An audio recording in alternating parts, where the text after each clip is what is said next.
questions in? Ben, what was your thing? You guys? I always find it happy in that position. Since I do that, I feel if I go for a strike, you can get me as well. Right, okay. Can I borrow you? Just clear a second, go. Easy. So do bear in mind as well, if you're doing garns, if you're on the outside and you're going to turn, so I'm going to press down with this and I'm going to turn. Just making this really, really obvious. So the idea is, as he's dropping down to the low hand position, then I can turn from there. If you were going to strike, obviously the idea is not to let go of that arm, because then he's going to hit. So you need to kind of have some awareness, some contact constantly with this. So as I turn and I open him up, there's an idea of splitting block. I've split his positions, and as I'm striking, I'm going to have to be aware of, do you feel that? So I'm constantly in contact with you. If you'd have come around with this to hit, again I'm in contact higher. So initially, what we're trying to get with the Garn Sau, splitting block, is for me just to turn and open him up really to get some potential. From there I'm going to hit. As I'm going forwards, then whatever he hits with, I'm going to still have some contact with it. This is kind of what I'm saying. Thank you, Chisholm. This is what I'm saying when we play Chi Sau. I'm always saying about stay in the moment. Don't try and set things up.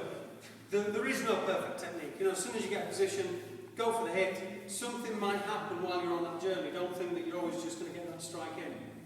What we've been looking at with the Garn as well was just a very basic way of looking at your third section of the Suluk the Tan, drop and scoop. And why, initially, what we don't want to do is keep the elbow the same and scoop, but move the elbow out of the way, let the hand very quickly just drop down to this position, but why we do have to scoop on the way back up. Kevin, Corey, please, thank you.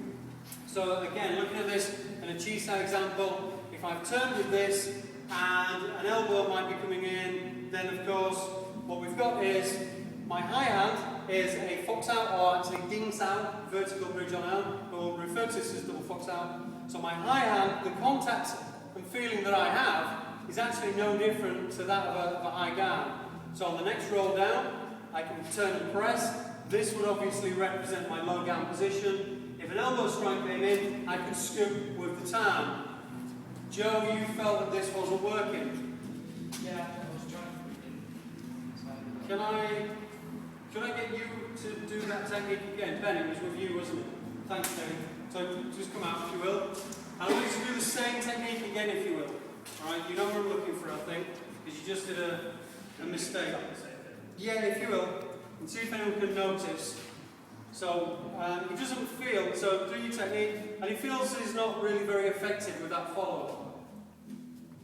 Can anyone spot why? What's it?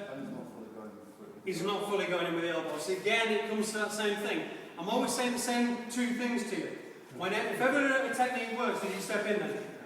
Yeah, you did. If ever you're doing a technique and you're not sure about it, you know, you question it, just remember two things. First of all, is there intent? And secondly, if you're not sure about the workings of a move, remember that this is defending against somebody that's bigger and stronger than you, who does put a lot of common sense then into the application. So you do this again.